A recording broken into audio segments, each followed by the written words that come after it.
Hello out there, and welcome. I'm Eric Lorber. I'm the director of Rain Taxi, and it's my pleasure to welcome you to our 20th Twin Cities Book Festival. With me on screen is AJ, our ASL interpreter. We're so happy she's here to help provide greater access to this and other exciting programs on our schedule.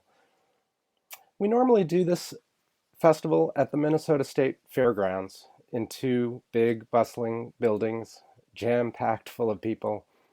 We know we can't do it that way this year, but we do have a lot of exciting things to share with you nonetheless. We've created a brand new website that will host 19 live author events, a handful of pre-recorded presentations in our Minnesota Writers Mashup and our new chapbook launch, and an amazing exhibit hall filled with scores of publishers, organizations, and authors who are waiting to share their literary passions with you.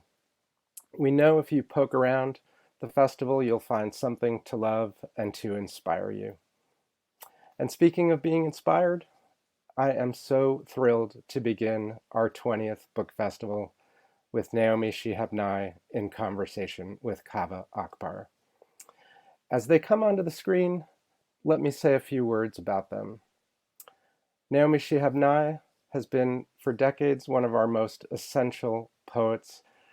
I especially love that in her career she has made a touchstone of reaching out to young people.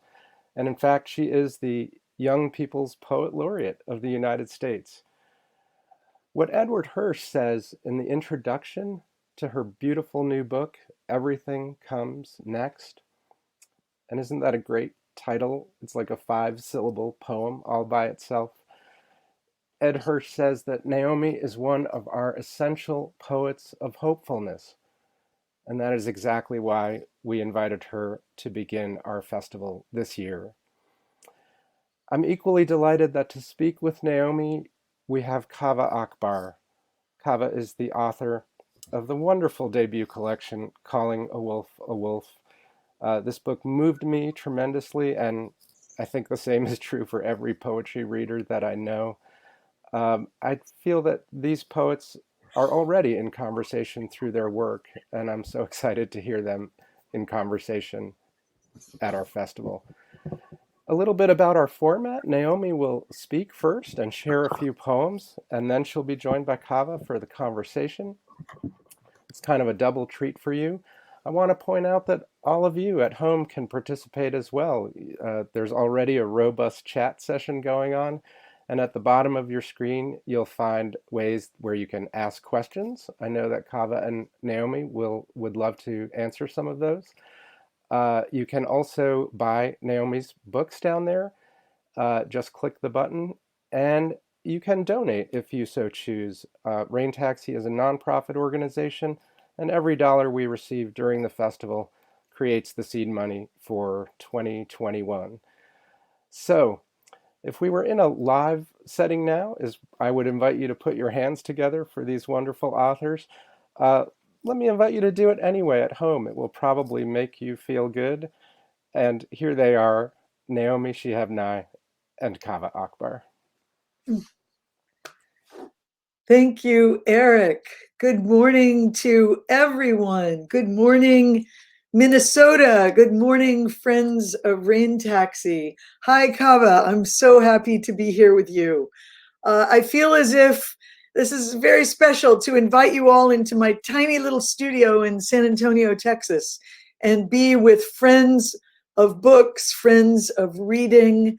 We've all been together during these last many odd, weird, isolated months, and we've all been reading together, and we've all been realizing once again how much books mean to our sanity and our expanded universes that connect us all to one another. I'm cheering for the Twin Cities Book Festival. 20 years is a triumph. And Rain Taxi, I think I've been a fan of yours since the very, very beginning. Eric, thank you for hosting us, and thanks for all you do with Rain Taxi. I have felt for a long time that the Twin Cities offers up the most sweet, audience experience in the whole world. Every time I've ever been there, I've been extremely moved by the kind people I had a chance to meet. Thank you all for loving books, for listening to authors, for writing yourselves, so many marvelous writers there. And my love for the Twin Cities has certainly intensified during this hard year for all of us in all of our states, but especially so many eyes turned toward all of you and knowing what great, loving people you are. So thank you for your great spirits through literature and education and all you do in Minnesota. I have thought a lot about the luxury of carrying poems with us during these days. We're not alone.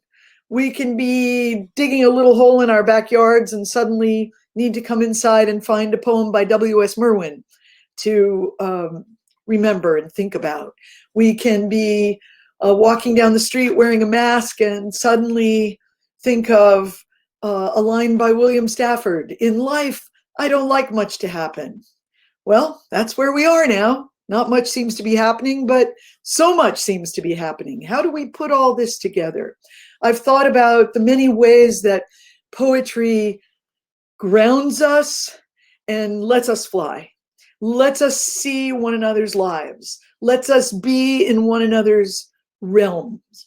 I went back to some Kaveh poems that I love at 5 a.m. this morning, just thinking about how his voice is with me, even though we don't live in the same place, we don't get to spend much time together. But here are just two phrases from Kaveh that carry me. To the extent I am necessary at all, I am necessary like a roadside deer, a thing to drive past. Well, Kaveh, I just love that more than ever because basically my mom and I have been driving around in the countryside and all these deer flash by and you just think, here we are trying to figure out the mysteries. And that line comes back to me with new resonance. And also your amazing line, I'm becoming more a vessel of memories than a person. And I think many of us have felt that during the isolation, the lockdown, as the memories rise up in us and give us food for thought and many places to go, even when we can't go there by air. Thank you all for believing in books. Thank you for caring about writers. In the front of everything comes next. I quote my old friend Gregory Maguire. I knew him long before Wicked came into the amazing theater performance halls. And I heard him give a speech many years ago in Canada, actually. We had to track down where this quote came from that I had copied in my handwriting, but we couldn't find the source. And so this is what Gregory Maguire said at an institute for the CLNE. The world is all grown strange was the name of his speech. Wow, little did we know how strange it would grow. May we regard the reading life of the young as the most vital homeland protection strategy going, for our home is this planet, and our family the wide-flung tribes who shelter therein. Gregory Maguire. So that's the kind of kickoff to this book, which is a gathering of poems. I felt a little shy to gather older poems under the covers of one book, like, wait, people know these poems or they don't need to know them, or why am I doing this?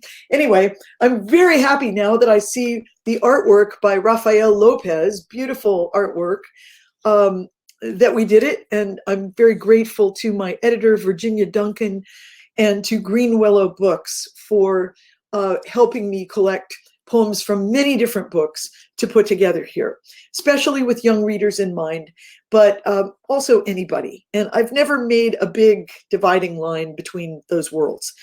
In fact, during the isolation time, I am just as much in love with our grandson's books, like Egg by Kevin Henkes, as he is.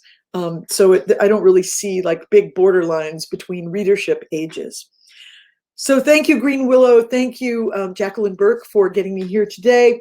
And thank you to all editors who guide us in life. And I really would like to just throw a word out there for mentors and great teachers and editors. I've happened to learn of the deaths of two great editors who meant a lot in my life. David Gale from Simon & Schuster was a close friend. He was not my personal editor, but we worked together in many ways over the years. And Roberto Bonazzi, one of my longest time friends who was also an editor, just died early this morning. And these two people have been so encouraging to countless other writers over the years. We cannot say enough for the generosity of editors and mentors. And I like to say to students that it's part of their job, and this is what one thing a book festival can be really helpful for. It's part of their own job to find their mentors. No one can just hand someone to you and say, this is the person you should follow. You have to use your own taste, your own style, your own wits. And when you find a voice that rivets you, transports you, carries you out of the humdrum into the magical land of language where you know you want to live, follow that person, follow that voice. You can do it. We have internet now. We used to do it before internet. You can do it. You can find them. You can learn more about them. You can listen to their counsel. And also, don't be shy. Don't be embarrassed to go back to the same mentors year after year after year. I've met a lot of people who say, I'm still reading people I loved when I was a teenager. Do you think that's bad? No, I think that's great. That's what we should be doing. We should find mentors we want to live with all of our lives and stay with them. Lucille Clifton, Gwendolyn Brooks, Langston Hughes. Those were not poets for one season only. These were people we would need over and over again and again as the years went by. I know one person listening today, my friend John Coy, is a writer whose books I have probably given away more than any other books, except for that Braided Creek book by Ted Kooser and Jim Harrison, of which I've ordered like dozens of copies. But John Coy's books have been books that have been with me in so many countries that I have felt I could make a connection to a child just by handing him or mailing him one of John's books. And that is a great gift of humanity, that sometimes we want to give a gift and we don't know what to give. Well, give the words of a writer you love. That's why I always tell people you never need to feel guilty for buying too many books, because we always need gifts. We always need to give them away. So those are a little set of opening remarks. The pleasure and the treasure of books in our lives. Probably you've found yourself rereading some favorites over these last months. You've found yourself discovering books on your own shelves. You have no idea how they got into your house. And they turn out to be some of your favorite books. You've found yourself ordering new books. One day I sat down and, like a crazy person, ordered 10 new novels, even though I had like 100 books I hadn't read yet sitting by my bed. But I just thought, I want to support the book industry today. So let's find some books other people are recommending and order them. I think that's a good thing to do. It's a good way to spend our money, our time, supporting one another. And thanks to all of you who have supported me and listened to my poems from here and there over the years. I'll just read a few of them here from Everything Comes Next. Now that is actually the last line of a poem called Jerusalem. And it's a poem that's been with me for a long time. And I could never have known when I selected that last Christmas time, I guess, as the title of this book, how much we'd be hoping right now that everything will come next. And please, every better thing will come next. Because of libraries, we can say these things. This is actually written for the Ferguson, Missouri Public Library, which is the first library I fell in love with because I grew up there till I was 14. She is holding the book close to her body, carrying it home on the cracked sidewalk down the tangled hill. If a dog runs at her again, she will use the book as a shield. She looked hard among long lines of books to find this one. When they start talking about money, when the day contains such long and hot places, she will go inside. An orange bed is waiting. Story without corners. She will have 2 families. They will eat at different hours. She is carrying a book past the fire station and the Five and Dime. What this town has not given her, the book will provide. A sheep, a wilderness of new solutions. The book has already lived through its troubles. The book has a calm cover, a straight spine.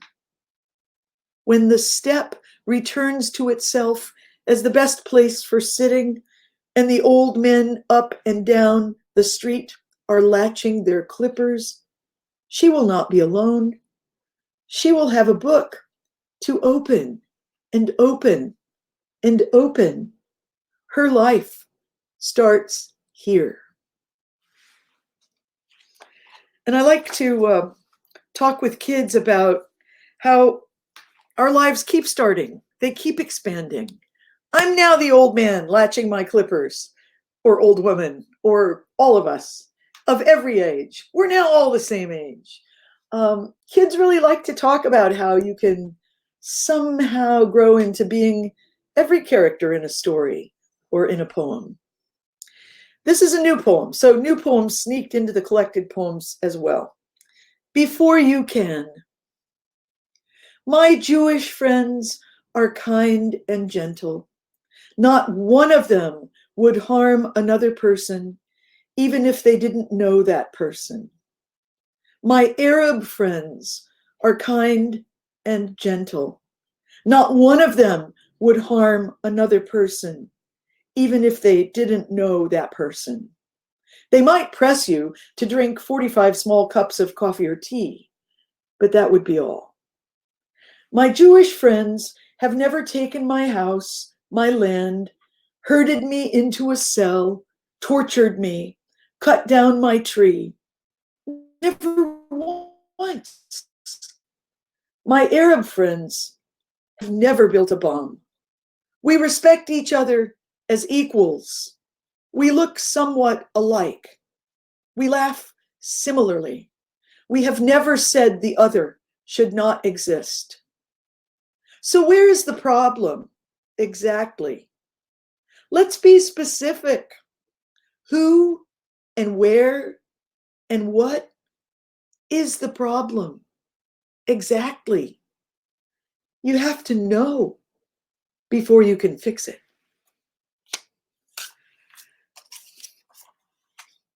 Red brocade. The Arabs used to say, when a stranger appears at your door, feed him for 3 days before asking who he is, where he's come from, where he's headed. That way, he'll have strength enough to answer, or by then, you'll be such good friends, you don't care. Let's go back to that. Rice, pine nuts. Here, take the red brocade pillow. My child will serve water to your horse. No, I was not busy when you came. I was not preparing to be busy. That's the armor everyone put on to pretend they had a purpose in the world. I refuse to be claimed. Your plate is waiting. We will snip fresh mint into your tea. You know, I think that's one thing we've all been hungry for during these past strange months, to welcome one another again. Someone said to me, I'll bet you miss your friends. And I said, well, I'm still talking to my friends. I miss strangers. I miss all the people I hadn't met yet. San Antonio, my sweet city here. Tonight I lingered over your name, the delicate assembly of vowels, a voice inside my head. You were sleeping, when I arrived. I stood by your bed and watched the sheets rise gently. I knew how you would moan, what slant of light might make you turn over. It was then I felt the highways slide out of my hands. I remembered the old men in the West Side Cafe dealing dominoes like magical charms. It was then I knew, like a woman looking backwards, I could not leave you or find anyone I loved more. Hopefully, we've all expanded our love for our places during this time, and hopefully, it keeps expanding. And I'll just read two more here, and then Kaveh and I will talk, and he's going to actually grace us with a poem. I really needed and wanted to hear his voice read a poem this morning. And thanks to AJ for interpreting for me. Thank you so much. So two more poems. Of course, working with kids all these years, they often have doubts and they often are shy or think their poem is no good. And as guides for kids, I think our job is to encourage, to help them see how much material they have, to be happy to hear it, and to suggest ways, things they could do with it. So many, many years ago, the beloved poet Edward Field came to San Antonio and spoke in a high school where I was working. And he actually tracked me down after reading this poem just recently and said, "Did I really say that? I do not recall saying that." And I think that's one of the great things about being a poet and out in the world is we all say a lot of things we won't remember. So this is called On Doubt and Bad Reviews. For all the writers in our circle this morning. Doubt is easy. You welcome it, your old friend. Poet Edward Field told a bunch of kids, invite it in, feed it a good dinner, give it a place to sleep on the couch. Don't make it too comfortable or it might never leave.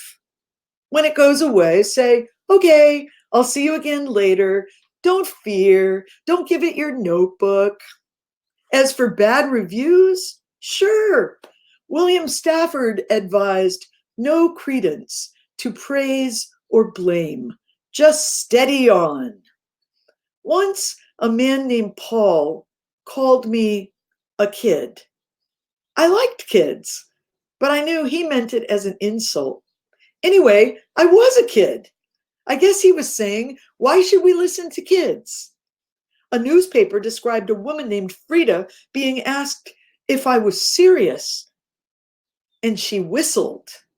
What did that mean? How do you interpret a whistle? This was one thing that bothered me. And where did Frida ever go?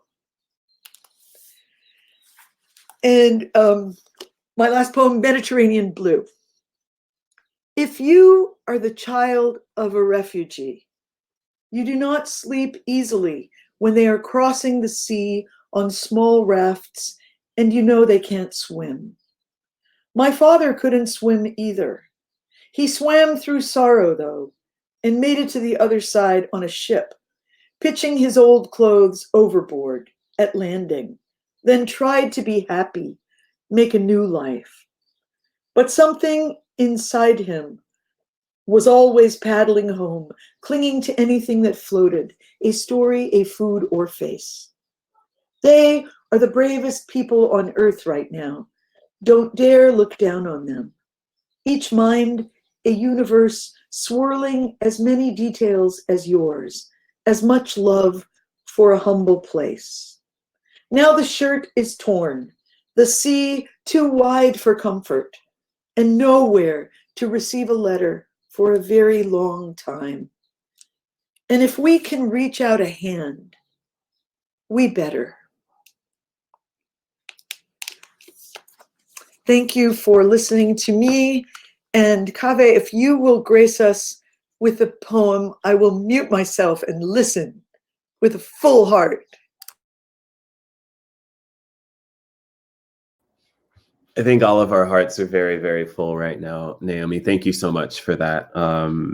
It feels like a real encounter and an invitation and an opening. And, you know, since I started reading poetry, I felt so accompanied by your poetry. You know, I've felt so precedented in ways that that have really eluded me, or really eluded me otherwise in my living, right? That feeling of precedentedness, or that feeling of amongness, really eluded me for a long time, and I found it in your work as a teenager, and so to get to very literally accompany you in this moment is staggering. You know, I wish I could sort of beam this to 15-year-old Kaveh and sort of tell him that this would happen someday, because that would really make his year. You know, I appreciate too that you ended with this poem that so beautifully invokes your father and his journey, and you know, as so many of your poems do, invoke members of your family, and I think often about your grandmother who lived to 106 and how beautifully you tell her story. I was just in a doctor's office yesterday for just a normal checkup, and I saw one of the magazines was like a senior living or something, and the headline at the top of the magazine was 100 is the new 80, you know, and I I thought that was like great, you know. Although I hope that, you know, once, you know, if anyone I know, or if I live to be 100, I hope I've sort of abandoned such like the need for such assurances, you know, like such vanity, you know. But anyways, I'm going to read just one quick poem about my own, or orbiting my own father. I'm always kind of scared of saying about, like aboutness kind of flattens things sometimes, but sort of orbiting my own father. When we were, I was born in Iran, but we moved to America when I was young, and we moved all around America. But for a time, we were living in the American Midwest, and variously in various spots, Milwaukee and sort of around there. And we would take these yearly pilgrimages to this restaurant in Chicago called Reza's Restaurant, and it was like the only Persian anything, you know, and I mean, like within like a 10-hour driving radius, you know, it was the only Iranian noun with it, you know. And so it was like this yearly pilgrimage that we would take, and going there, you know, I would know what I was going to order, my brother knew what he was going to order, and they would compliment each other, you know. And so anyways, this is sort of a celebration of that, and also a celebration of my father a little bit, which bounces off what you just read nicely, maybe. This is called Reza's Restaurant, Chicago, 1997. Oh, and I'm sure that the people listening here know this, but Iran is Persians, and then and that's a distinct category from Arabs. They're nearby each other, but they're different histories. Okay, yeah, they're friends, they're cousins. Reza's Restaurant, Chicago, 1997. The waiters milled about, filling sumac shakers, clearing away plates of onion and radish.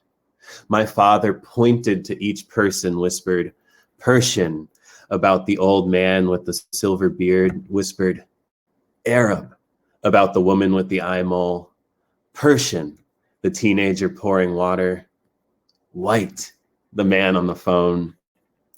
I was 8 and watching and amazed. I asked how he could possibly tell when they were all brown-skinned, dark-haired like us. Almost everyone in the restaurant looked like us.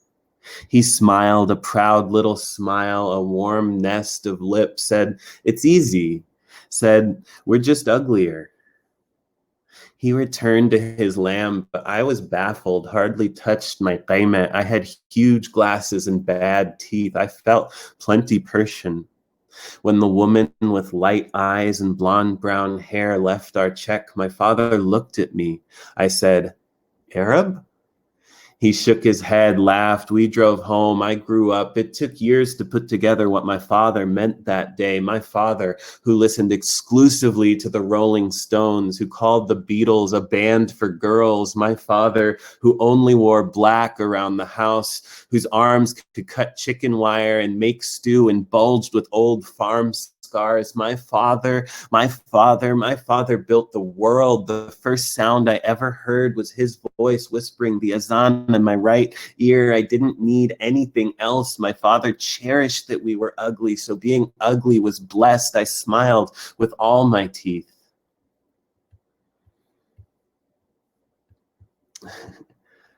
That's a dad poem that I have as to maybe accompany. Wow. And may I just say, when I hear that poem, I am in that restaurant. I am with Dad.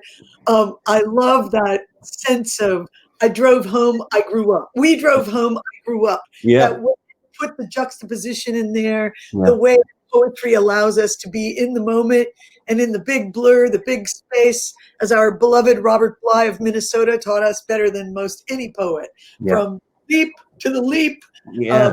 Well, leap, leap.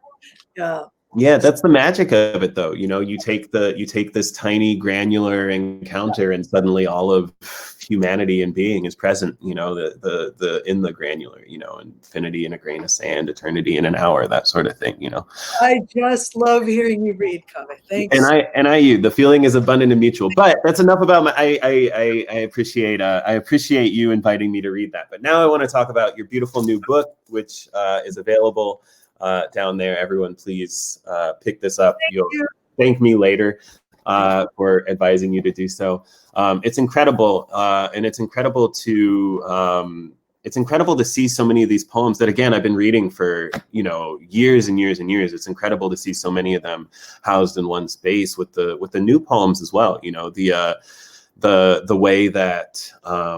Well, maybe could you just begin by talking about compiling this, what that was like to sort of, because you have, I mean, this is not every poem you've ever written, right? This is not at all. No, this is tiny little sliver. Yeah. I was ransacking through books and I was trying to think about poems that teachers most often ask me for, or that seem to have particular resonance with different groups, different ages, where people would write to me and say, where is that poem? So I was trying to gather those poems. And, I'm very grateful for the opportunity to have a book as a kind of thread, as a gathering place. It's like a big table and your poems are coming in like the restaurant. They're sitting around the table and they represent different eras. But then you start seeing, if you put a book like this together, that, how all the eras of your life are so connected. And nothing's just floating out there. I'm very grateful to Edward Hirsch, wonderful poet, for writing the introduction to the book, and also grateful to the Poetry Foundation of Chicago for letting me be the Young People's Poet Laureate. I appreciate it so much. It's a wonderful opportunity to meet more young people and more teachers, and I'm so thankful for that. Sure. Yeah, I love you mentioned Hirsch's intro, and I love that moment where he quotes Jean Cocteau saying, "There are poets and there are teachers. There are poets and there are adults." Sorry, there are poets and then there are adults, right? And that seems like such a sort of like beautiful banner, right? To sort of raise over these poems, right? Because it's almost like you have the poem for your critics that you read for us, or the poem about the criticism that you read for us, that I think like every writer sort of like inherently cringes. And for what it's worth, I think that the woman was whistling. I think that Frida was whistling in praise, like what a poem, like what a poem. But then think about later. Yeah. But I think that we have a way of, the first poet sort of said, "Oh, she's a kid," right? As if meaning that to be a pejorative, right? And I love Cocteau's reassessment of that, and the way that you sort of reassess that, the first section of the book being the Holy Land of Childhood, right? Sort of mirroring the idea of the Holy Land as a sort of temporal space, or unyoking it from the idea of like a sort of like set stake in the earth geographical space, and you sort of trouble that idea throughout the book. Do you want to talk maybe a little bit about that?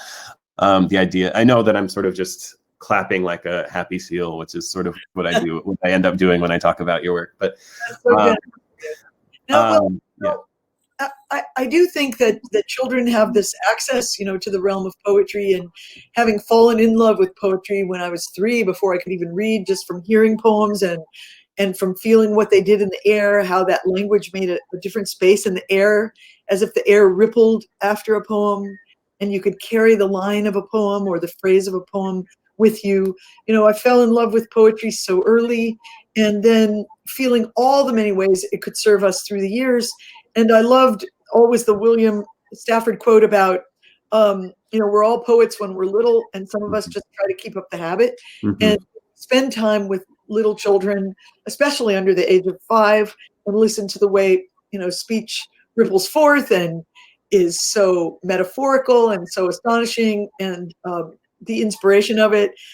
It's true. I mean, they have it, and helping older kids to realize they still have it. They just have to take away some of those shields and curtains to let it come out, that shine of the authentic, truthful, metaphorical language. So being with kids, I think they're the magic people, and I think being with them is pure privilege and joy. Mm-hmm. It takes a lot of energy sometimes, and as we get older, sometimes more energy than we have, but we really want to be in that presence and see how they see things. I love your observational eye in the restaurant, what you're noticing, as well as what your father is saying to you, and just to help one another see this world that we're living in, that we're sharing. I'm sure many people here today were very moved by those pages in the New York Times where people were looking out their windows, or artists were doing art. What was directly outside your window, or the way you saw it, what was there. And I feel like as poets, that's what we've all been doing, always, trying to see what was there, or where it took us. Or also that section about the empty places, the great plazas of the world, and how empty they were at a given moment. And I feel like poets are often kind of trying to shift things around, like imagining, what if this huge street were empty? What would it look like? And just perspective, observation, the realization that it's such a miracle to be here to begin with. I mean, that's the thing we forget so quickly as we grow up. Yeah, and so just trying to stay close to that language in some way through poetry, and to that kind of spirit, that is so authentic and refreshing. And it struck me reading poems during isolation that somehow poems polish the mind. When you read a poem, even if you've been having a distracted, disgruntled, anxious day, and you read a poem, it's as if, even if you don't love the poem, I think this is part of the magic of it, somehow your mind is polished into a better shape of alertness and awareness. So I've been trying to explore that. When I read a W.S. Merwin poem, obviously my mind feels polished. I love everything he ever wrote. I love being with his work. But if I read a poet I've never read before, it's like a new kind of polishing. Like, wow, what is happening here? How are they doing this? How are they carrying us?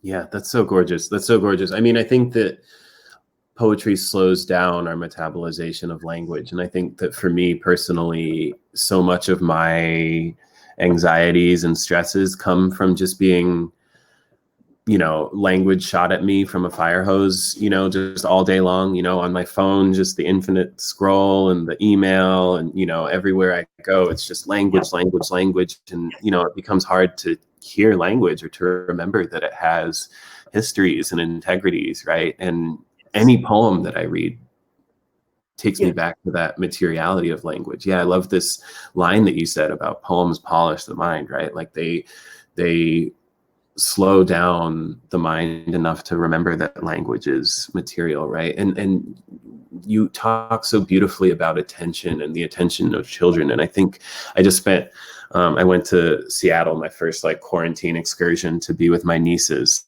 who are 3 and 8 right now.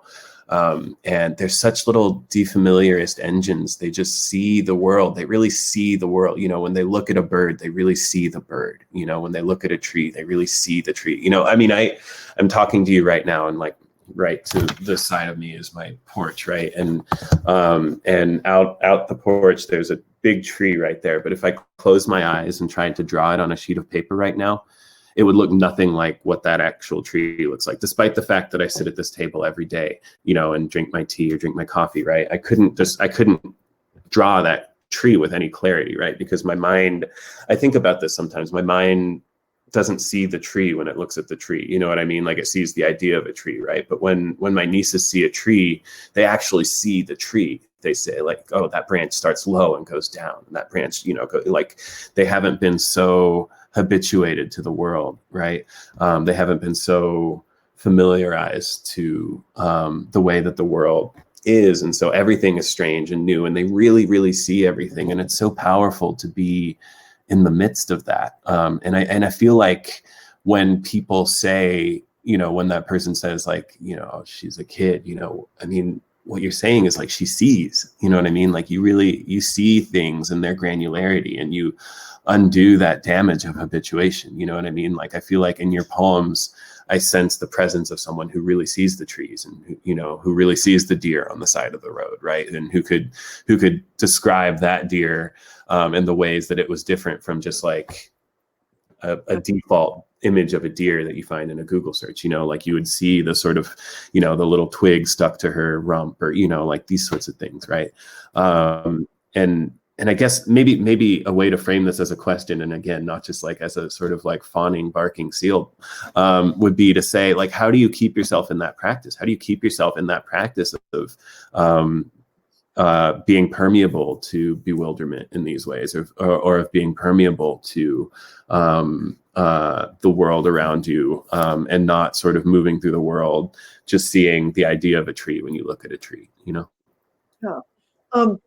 Well, I heard these little these little combos of words recently that really helped me think about it. My friend Lena Halaf Tufaha. Yeah. Great Seattle poet.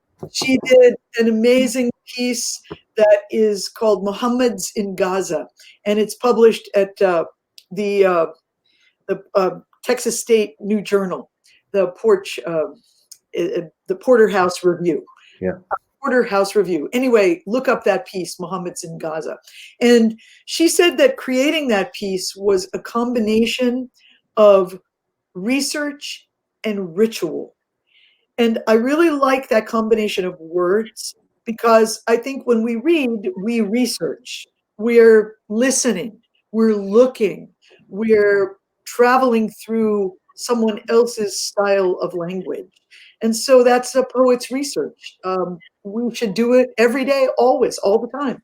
Top of the day, bottom of the day, middle of the day, all the day. That's our breaking news. We need that to put us back to unbrokenness.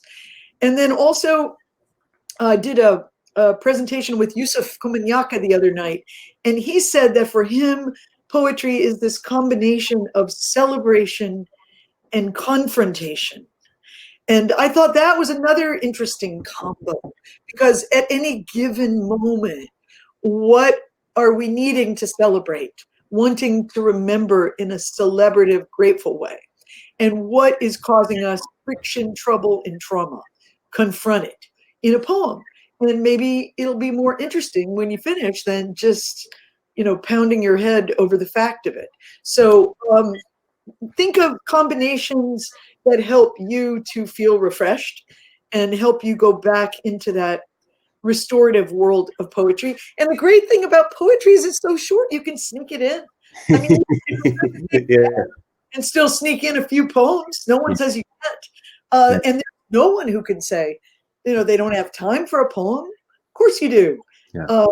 So just find some that serve you, that feed you. In fact, when we close in a second, I would like to read a poem by someone else who also just died in Ireland, Derek Mann, the great. Yeah. I think this would be a great time. I think that we're right up at our time. So I think that you've been incredibly wise, and I think that would be a great way. Kaveh, I want to thank you for your spirit, your heart, your readership, your friendship. Thank you, Naomi. I love your work. I send you power. May you write long, and may so many people revel in your work. Thank you. This has been incredible, Naomi. Thank you so All much. beautiful writers and readers who are listening to us today. Thank you all for taking time with us. Thanks again to Twin Cities Book Festival for celebrating books, and to Rain Taxi. And here's the poem by Derek Mann called "Everything is Going to Be All Right." How should I not be glad to contemplate the clouds clearing beyond the dormer window and a high tide reflected on the ceiling? There will be dying, but there is no need to go into that. The poems flow from the hand unbidden, and the hidden source is the watchful heart. The sun rises in spite of everything, and the far cities are beautiful and bright. I lie here in a riot of sunlight, watching the day break and the clouds flying. Everything is going to be all right. Thank you all. Let's have another round of applause just in our homes for Naomi. Just her expansive goodness and wisdom. Thank you so much, AJ, for demonstrating the creative practice of language for us. Thank you to Rain Taxi, and make sure you go to all the other beautiful events that are planned for the festival. Make sure that you nab Naomi's book with that link right at the bottom. Buy a copy for all your nieces and nephews and grandchildren and uncles and friends and enemies and accountants and everyone. There's no one in the world who won't be made better for having spent time with this work. Thanks all. That's so nice. Thank you, Kaveh. Bye.